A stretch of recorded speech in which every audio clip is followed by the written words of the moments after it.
Namaste friends, my name is Nisha Thakur and I am a maths online tutor. I am the founder of Nisha Tutor. In this series, we are doing transformations of functions and today we will learn vertically stretching and shrinking of graphs.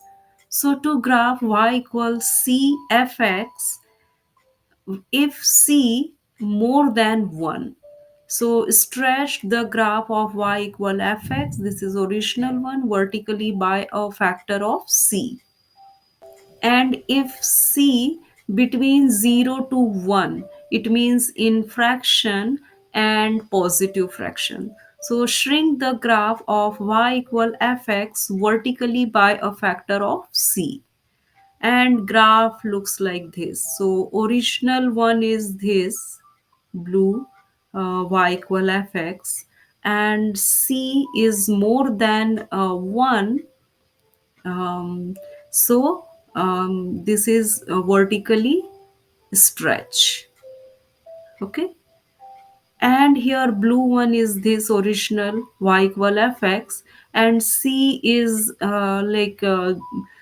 between 0 to 1. This is shrink vertically. Okay, this is red one.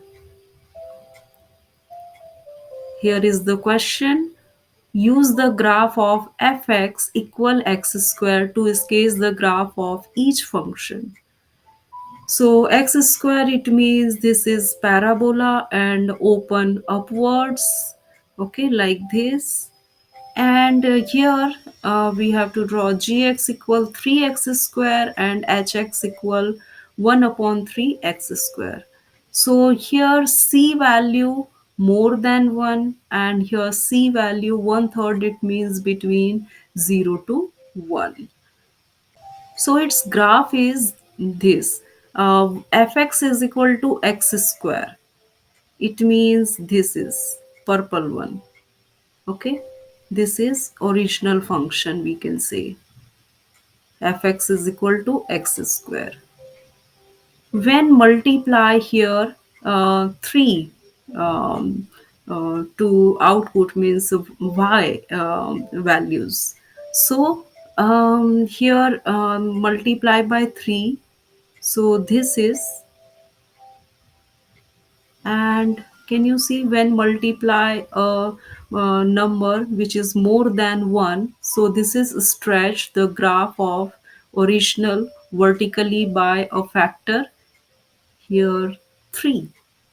Okay, and hx 1 upon 3x square, so this is this wider one,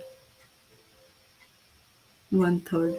Here 1 upon 3, it means this is between 0 to 1. And we can say this here, if c value, here our value is 1/3, which is 0 to 1, shrink the graph original vertically by a factor of 1 upon 3.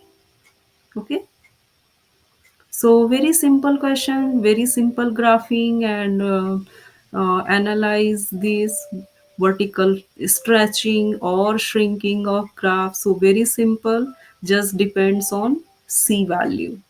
Okay, this is. So if you have any doubt, please ask me, and if you liked my video, so please like, share and subscribe my YouTube channel. Bye, have a nice time.